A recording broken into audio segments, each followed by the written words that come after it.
ಈ ಪ್ರೀತಿನ ಒಡ ಹುಟ್ಟಿದ ಅಣ್ತಂದಿರು ತೋರಿಸೋದಕ್ಕಿಂತ, ತಾಯಿ ತನ್ನ ಮಕ್ಕಳಿಗೆ ತೋರಿಸೋದಕ್ಕಿಂತ ದೊಡ್ಡ ಪ್ರೀತಿಯನ್ನ ನಮ್ಮ ಜಿಲ್ಲೆಯ ಜನ, ರಾಜ್ಯದ ಜನ, ನಮ್ಮ ಕಾರ್ಯಕರ್ತರು ಎಲ್ಲರೂ ತೋರಿಸಿದ್ದಾರೆ. ಆ ಪ್ರೀತಿಗೆ ಬೆಲೆ ಕಟ್ಟಕ್ಕಾಗಲ್ಲ. ನೀವು ನೋಡಿದಿರಿ,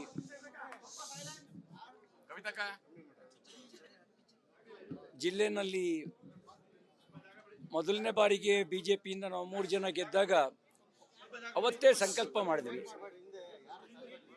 ನಮ್ಮ ಜಿಲ್ಲೆ ಒಳಗೆ ಭೀತಿ ರಾಜಕಾರಣ ನಡಿಬಾರ್ದು, ಪ್ರೀತಿ ರಾಜಕಾರಣ ನಡಿಬೇಕು ಅಂತ ಹೇಳಿ. ನಮ್ಮ ಕಡೆಯಿಂದ ತಪ್ಪಾಗಬಾರ್ದು, ನಮ್ಮಿಂದ ಆದ್ರೆ ಒಳ್ಳೆ ಕೆಲಸ ಆಗಬೇಕು ಅಂತ ಅನ್ಕೊಂಡು ರಾಜಕಾರಣ ಮಾಡಿದ್ವಿ. ನಮ್ಗೆ ಓಟ್ ಹಾಕ್ಲಿ ಹಾಕದೇ ಇರಲಿ, ಆದರೆ ರವಿ ನಮ್ಮನೆ ಹಾಳು ಮಾಡ್ದ ಅಂತ ದೂರಕ್ಕೆ ನಾವು ಯಾರಿಗೂ ಅವಕಾಶ ಕೊಡಲಿಲ್ಲ. ಬಿಜೆಪಿಯಿಂದ ನಮ್ಮನೆ ಹಾಳಾಯ್ತು ಅಂತ ದೂರಕ್ಕೆ ನಾವು ಅವಕಾಶ ಕೊಡಲಿಲ್ಲ. ಆ ಪ್ರೀತಿ ರಾಜಕಾರಣ ಮಾಡಿದ್ವಿ. ಆದರೂ ನನ್ನನ್ನು ಕೊಲೆಗಾರ ಅಂದರು, ನನ್ನನ್ನು ಕುಡ್ಕ ಅಂದರು. ನಾನು ಅವಾಗ ಒಂದೇ ಮಾತು ಹೇಳಿದ್ದು, ನನ್ನ ಹತ್ರದಿಂದ ನೋಡಿರೋರಿಗೆ, ನನ್ನ ಜಿಲ್ಲೆ ಜನರಿಗೆ ನಾನೇನು ಅಂತ ಗೊತ್ತು ಅನ್ನೋ ಮಾತನ್ನು ಹೇಳಿದ್ದೆ.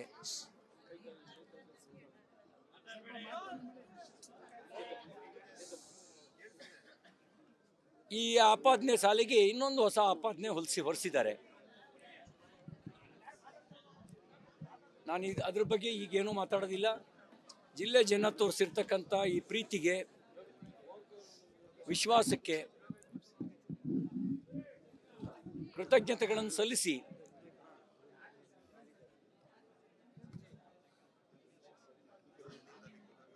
ಜನರ ಕಷ್ಟದ ಜೊತೆಗೆ, ಕಾರ್ಯಕರ್ತರ ಕಷ್ಟದ ಜೊತೆಗೆ ಹಿಂದೆ ಯಾವ ರೀತಿ ಸ್ಪಂದಿಸ್ತಿದ್ನೋ ಅದಕ್ಕಿಂತ ಹೆಚ್ಚು ಅವ್ರ ಜೊತೆಗಿರ್ತೀನಿ ಅಂತಕ್ಕಂಥ ಮಾತು ಹೇಳಿ ಅವರೆಲ್ಲರಿಗೂ ಕೃತಜ್ಞತೆಗಳನ್ನು, ಧನ್ಯವಾದಗಳನ್ನು ಸಲ್ಲಿಸ್ತೀನಿ.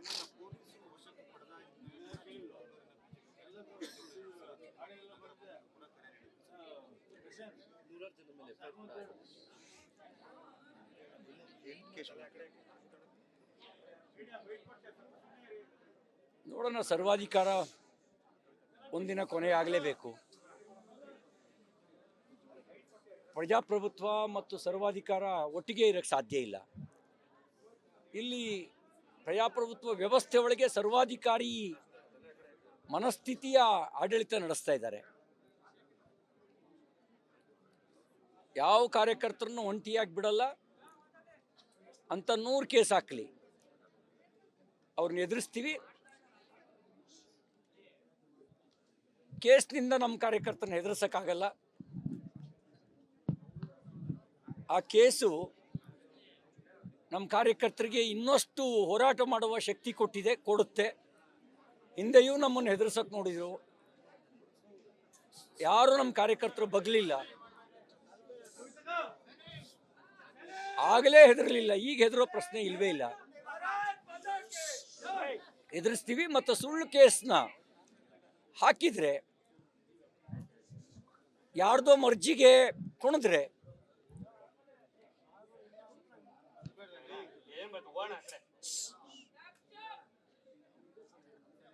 ಕಾಲ ಹೀಗೆ ಇರೋದಿಲ್ಲ ಅನ್ನೋದನ್ನು ಅರ್ಥ ಮಾಡ್ಕೋಬೇಕು. ಮತ್ತೆ ಹಿಂದೆಲ್ಲ ಸಹಿಸ್ಕೊಂಡಂಗಿದ್ದಂಗೆ ಈಗಲೂ ಸಹಿಸ್ಕೊಳ್ತಾರೆ ಅಂತ ಅಂದ್ಕೊಳ್ಬಾರ್ದು. ನಮ್ಮ ಸಹನೆ ದೌರ್ಬಲ್ಯ ಅಲ್ಲ.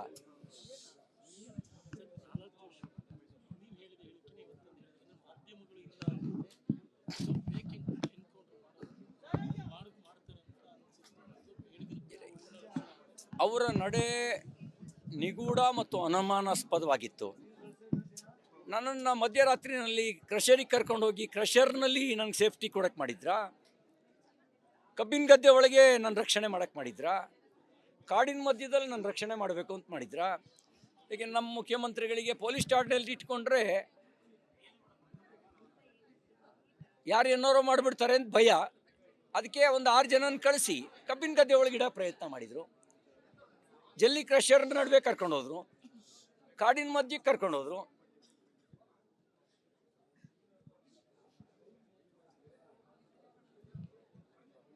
ಮಾಧ್ಯಮ ಬೆನ್ನತ್ತಿ ಅದು ಮಾಧ್ಯಮವನ್ನು ನನ್ನನ್ನು ಮಾತ್ರ ಪ್ರತ್ಯೇಕ ಮಾಡಿದ್ದಲ್ಲ, ನಮ್ಮೆಲ್ಲ ಶಾಸಕರ ಜೊತೆಗೆ ನನ್ನನ್ನು ಪ್ರತ್ಯೇಕ ಮಾಡಿದ್ದಲ್ಲದೆ ನಮ್ಮ ಹಿಂದ್ಗಡೆ ಫಾಲೋ ಮಾಡ್ಕೊಂಡು ಬರ್ತಿದ್ದಂಥ ವೆಹಿಕಲ್ಗಳನ್ನು ಒಂದಲ್ಲ ಎರಡಲ್ಲ ಒಂದು 50-60 ಕಡೆಗಳಲ್ಲಿ ಬ್ಯಾರಿಕೇಡ್ ಹಾಕಿ ತಡೆದಿದ್ದಾರೆ. ಅದು ಹೆಂಗೆ ಕೋಆರ್ಡಿನೇಷನ್ ಮಾಡ್ಕೊಂಡ್ರೋ ಗೊತ್ತಿಲ್ಲ. ಮಾಧ್ಯಮದ ಸ್ನೇಹಿತರು ಜೀವದ ಹಂಗೆ ತೊರೆದು ಅವರಿಗೆ ಆಗೋ ನಷ್ಟವನ್ನೂ ಲೆಕ್ಕಕ್ಕೆ ತೆಗೆದುಕೊಳ್ಳದೆ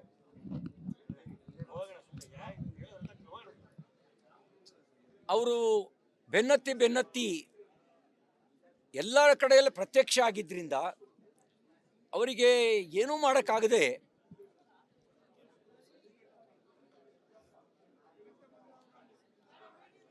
ಅನಿವಾರ್ಯವಾಗಿ ಬೆಳಿಗ್ಗೆ ಕೋರ್ಟಿಗೆ ಪ್ರೊಡ್ಯೂಸ್ ಮಾಡಿದ್ರು. ಉಳಿದೆಲ್ಲ ವಿಷಯ ಬೆಳಿಗ್ಗೆ ಹೇಳಿದ್ದೀನಿ ನಾನು.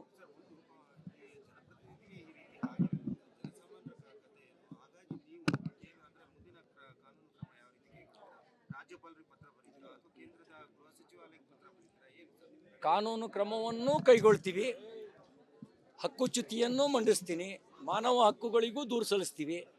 ನನ್ನ ಮೇಲೆ ಕೊಲೆ ಪ್ರಯತ್ನ ಮಾಡಿದಾಗ ಯಾರ್ಯಾರು ಕೊಲೆ ಪ್ರಯತ್ನ ಮಾಡಿದ್ದಾರೆ ಅನ್ನೋ ದೂರನ್ನು ಕೊಟ್ಟಿದ್ದೀವಿ. FIR ಇನ್ನೂ ರಿಜಿಸ್ಟರ್ ಆಗಿಲ್ಲ. FIR ರಿಜಿಸ್ಟರ್ ಮಾಡದೇ ಇದ್ದರೆ ನಮ್ಮ ರಾಜ್ಯಾಧ್ಯಕ್ಷರು ಹೇಳಿದ್ದಾರೆ, ವಿರೋಧ ಪಕ್ಷದ ನಾಯಕರು ಹೇಳಿದ್ದಾರೆ, ಅಕಸ್ಮಾತ್ ಅವರು FIR ರಿಜಿಸ್ಟರ್ ಮಾಡಿ ಕೊಲೆ ಪ್ರಯತ್ನ ಹಲ್ಲೆ ಮಾಡಿದವ್ರನ್ನ ಕುಮ್ಮಕ್ಕೆ ಕೊಟ್ಟವ್ರನ್ನ ಬಂಧಿಸಿ ಕ್ರಮ ಕೈಗೊಳ್ಳದೇ ಇದ್ದರೆ ಬೆಳಗಾವಿ ಚಲೋ ಮಾಡೋಣ ಅನ್ನುವಂಥ ಮಾತನ್ನು ಕೂಡ ಹೇಳಿದ್ದಾರೆ.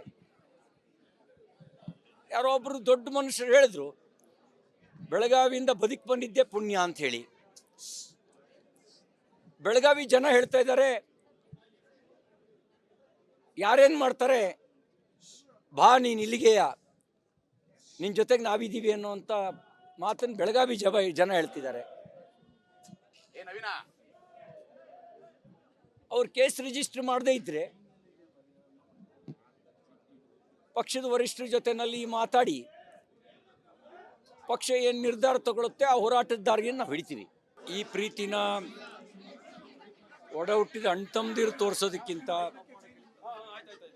ತಾಯಿ ತನ್ನ ಮಕ್ಕಳಿಗೆ ತೋರಿಸೋದಕ್ಕಿಂತ ದೊಡ್ಡ ಪ್ರೀತಿಯನ್ನು ನಮ್ಮ ಜಿಲ್ಲೆಯ ಜನ, ರಾಜ್ಯದ ಜನ, ನಮ್ಮ ಕಾರ್ಯಕರ್ತರು ಎಲ್ಲರೂ ತೋರಿಸಿದ್ದಾರೆ. ಆ ಪ್ರೀತಿಗೆ ಬೆಲೆ ಕಟ್ಟಕ್ಕಾಗಲ್ಲ. ನೀವು ನೋಡಿದಿರಿ,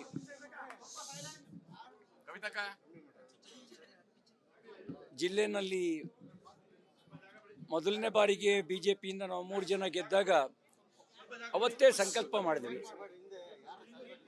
ನಮ್ಮ ಜಿಲ್ಲೆ ಒಳಗೆ ಭೀತಿ ರಾಜಕಾರಣ ನಡಿಬಾರ್ದು, ಪ್ರೀತಿ ರಾಜಕಾರಣ ನಡಿಬೇಕು ಅಂಥೇಳಿ. ನಮ್ಮ ಕಡೆಯಿಂದ ತಪ್ಪಾಗಬಾರ್ದು, ನಮ್ಮಿಂದ ಆದರೆ ಒಳ್ಳೆ ಕೆಲಸ ಆಗಬೇಕು ಅಂತ ಅಂದ್ಕೊಂಡು ರಾಜಕಾರಣ ಮಾಡಿದ್ವಿ. ನಮ್ಗೆ ಓಟ್ ಹಾಕದೇ ಇರಲಿ, ಆದರೆ ರವಿ ನಮ್ಮನೆ ಹಾಳು ಮಾಡ್ದ ಅಂತ ದೂರಕ್ಕೆ ನಾವು ಯಾರಿಗೂ ಅವಕಾಶ ಕೊಡಲಿಲ್ಲ. BJPಯಿಂದ ನಮ್ಮನೆ ಹಾಳಾಯಿತು ಅಂತ ದೂರಕ್ಕೆ ನಾವು ಅವಕಾಶ ಕೊಡಲಿಲ್ಲ. ಆ ಪ್ರೀತಿ ರಾಜಕಾರಣ ಮಾಡಿದ್ವಿ.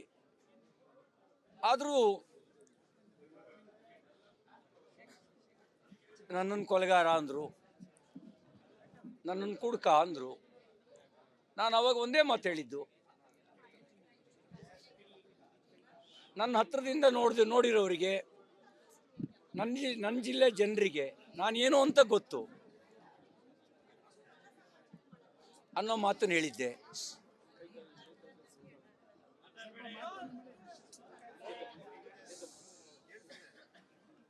ಈ ಆಪಾದನೆ ಸಾಲಿಗೆ ಇನ್ನೊಂದು ಹೊಸ ಆಪಾದನೆ ಹೊರಿಸಿದ್ದಾರೆ.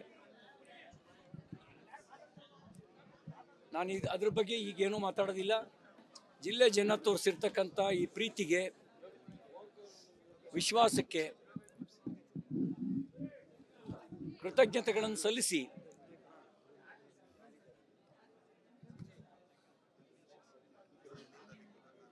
ಜನರ ಕಷ್ಟದ ಜೊತೆಗೆ, ಕಾರ್ಯಕರ್ತರ ಕಷ್ಟದ ಜೊತೆಗೆ ಹಿಂದೆ ಯಾವ ರೀತಿ ಸ್ಪಂದಿಸ್ತಿದ್ನೋ ಅದಕ್ಕಿಂತ ಹೆಚ್ಚು ಅವ್ರ ಜೊತೆಗಿರ್ತೀನಿ ಅಂತಕ್ಕಂಥ ಮಾತು ಹೇಳಿ ಅವರೆಲ್ಲರಿಗೂ ಕೃತಜ್ಞತೆಗಳನ್ನು, ಧನ್ಯವಾದಗಳನ್ನು ಸಲ್ಲಿಸ್ತೀನಿ.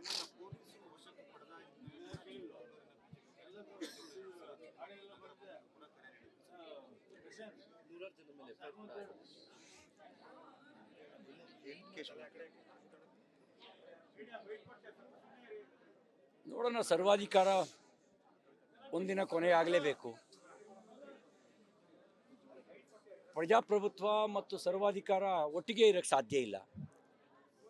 ಇಲ್ಲಿ ಪ್ರಜಾಪ್ರಭುತ್ವ ವ್ಯವಸ್ಥೆ ಒಳಗೆ ಸರ್ವಾಧಿಕಾರಿ ಮನಸ್ಥಿತಿಯ ಆಡಳಿತ ನಡೆಸ್ತಾ ಇದ್ದಾರೆ. ಯಾವ ಕಾರ್ಯಕರ್ತರನ್ನು ಒಂಟಿಯಾಗಿ ಬಿಡಲ್ಲ ಅಂತ 100 ಕೇಸ್ ಹಾಕಲಿ, ಅವ್ರನ್ನ ಎದುರಿಸ್ತೀವಿ. ಕೇಸ್ನಿಂದ ನಮ್ಮ ಕಾರ್ಯಕರ್ತರನ್ನ ಎದುರಿಸೋಕ್ಕಾಗಲ್ಲ. ಆ ಕೇಸು ನಮ್ಮ ಕಾರ್ಯಕರ್ತರಿಗೆ ಇನ್ನಷ್ಟು ಹೋರಾಟ ಮಾಡುವ ಶಕ್ತಿ ಕೊಡುತ್ತೆ. ಹಿಂದೆಯೂ ನಮ್ಮನ್ನು ಹೆದರ್ಸೋಕೆ ನೋಡಿದರು, ಯಾರೂ ನಮ್ಮ ಕಾರ್ಯಕರ್ತರು ಬಗ್ಲಿಲ್ಲ,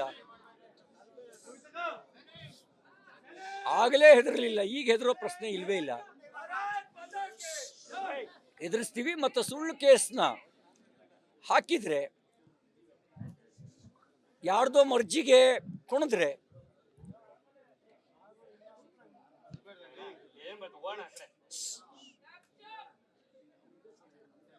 ಕಾಲ ಹೀಗೆ ಇರೋದಿಲ್ಲ ಅನ್ನೋದನ್ನು ಅರ್ಥ ಮಾಡ್ಕೋಬೇಕು. ಮತ್ತು ಹಿಂದೆಲ್ಲ ಸಹಿಸ್ಕೊಂಡಂಗೆ ಇದ್ದಂಗೆ ಈಗಲೂ ಸಹಿಸ್ಕೊಳ್ತಾರೆ ಅಂತ ಅಂದ್ಕೊಳ್ಬಾರ್ದು. ನಮ್ಮ ಸಹನೆ ದೌರ್ಬಲ್ಯ ಅಲ್ಲ.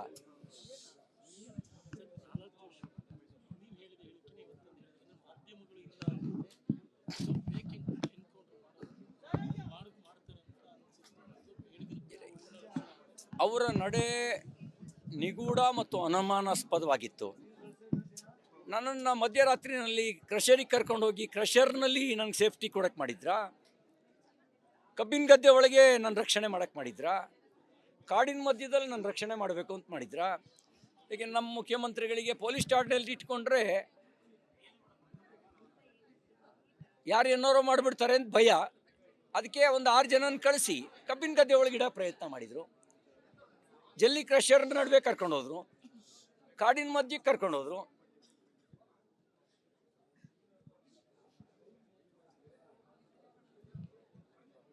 ಮಾಧ್ಯಮ ಬೆನ್ನತ್ತಿ ಅದು ಮಾಧ್ಯಮವನ್ನು ನನ್ನನ್ನು ಮಾತ್ರ ಪ್ರತ್ಯೇಕ ಮಾಡಿದ್ದಲ್ಲ, ನಮ್ಮೆಲ್ಲ ಶಾಸಕರ ಜೊತೆಗೆ ನನ್ನನ್ನು ಪ್ರತ್ಯೇಕ ಮಾಡಿದ್ದಲ್ಲದೆ ನಮ್ಮ ಹಿಂದ್ಗಡೆ ಫಾಲೋ ಮಾಡ್ಕೊಂಡು ಬರ್ತಿದ್ದಂಥ ವೆಹಿಕಲ್ಗಳನ್ನು ಒಂದಲ್ಲ ಎರಡಲ್ಲ, ಒಂದು 50-60 ಕಡೆಗಳಲ್ಲಿ ಬ್ಯಾರಿಕೇಡ್ ಹಾಕಿ ತಡೆದಿದ್ದಾರೆ.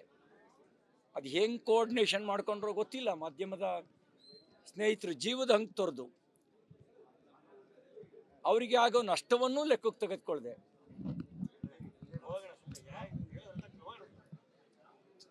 ಅವರು ಬೆನ್ನತ್ತಿ ಎಲ್ಲ ಕಡೆಯಲ್ಲಿ ಪ್ರತ್ಯಕ್ಷ ಆಗಿದ್ದರಿಂದ ಅವರಿಗೆ ಏನೂ ಮಾಡೋಕ್ಕಾಗದೆ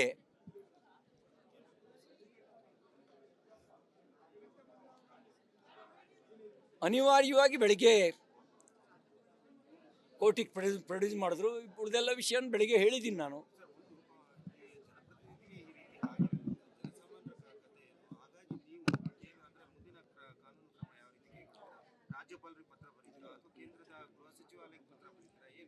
ಕಾನೂನು ಕ್ರಮವನ್ನು ಕೈಗೊಳ್ತೀವಿ, ಹಕ್ಕುಚ್ಯುತಿಯನ್ನು ಮಂಡಿಸ್ತೀನಿ, ಮಾನವ ಹಕ್ಕುಗಳಿಗೂ ದೂರು ಸಲ್ಲಿಸ್ತೀವಿ. ನನ್ನ ಮೇಲೆ ಕೊಲೆ ಪ್ರಯತ್ನ ಮಾಡಿದಾಗ ಯಾರ್ಯಾರು ಕೊಲೆ ಪ್ರಯತ್ನ ಮಾಡಿದ್ದಾರೆ ಅನ್ನೋ ದೂರನ್ನು ಕೊಟ್ಟಿದ್ದೀವಿ. FIR ಇನ್ನೂ ರಿಜಿಸ್ಟರ್ ಆಗಿಲ್ಲ.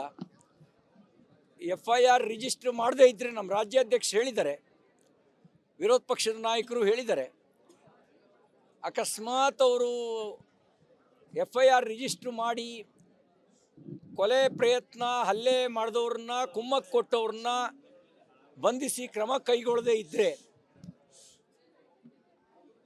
ಬೆಳಗಾವಿ ಚಲೋ ಮಾಡೋಣ ಅನ್ನುವಂಥ ಮಾತನ್ನು ಕೂಡ ಹೇಳಿದ್ದಾರೆ. ಯಾರೋ ಒಬ್ಬರು ದೊಡ್ಡ ಮನುಷ್ಯರು ಹೇಳಿದ್ರು, ಬೆಳಗಾವಿಯಿಂದ ಬದುಕಿ ಬಂದಿದ್ದೆ ಪುಣ್ಯ ಅಂತ ಹೇಳಿ. ಬೆಳಗಾವಿ ಜನ ಹೇಳ್ತಾ ಇದ್ದಾರೆ, ಯಾರೇನು ಮಾಡ್ತಾರೆ ಬಾ ನೀನು ಇಲ್ಲಿಗೆಯ, ನಿನ್ನ ಜೊತೆಗೆ ನಾವಿದ್ದೀವಿ ಅನ್ನುವಂಥ ಮಾತನ್ನು ಬೆಳಗಾವಿ ಜನ ಹೇಳ್ತಿದ್ದಾರೆ. ಅವ್ರು ಕೇಸ್ ರಿಜಿಸ್ಟರ್ ಮಾಡದೇ ಇದ್ದರೆ ಪಕ್ಷದ ವರಿಷ್ಠರ ಜೊತೆನಲ್ಲಿ ಮಾತಾಡಿ ಪಕ್ಷ ಏನು ನಿರ್ಧಾರ ತಗೊಳುತ್ತೆ ಆ ಹೋರಾಟದ ದಾರಿಯನ್ನು ನಾವು ಹಿಡಿತೀವಿ.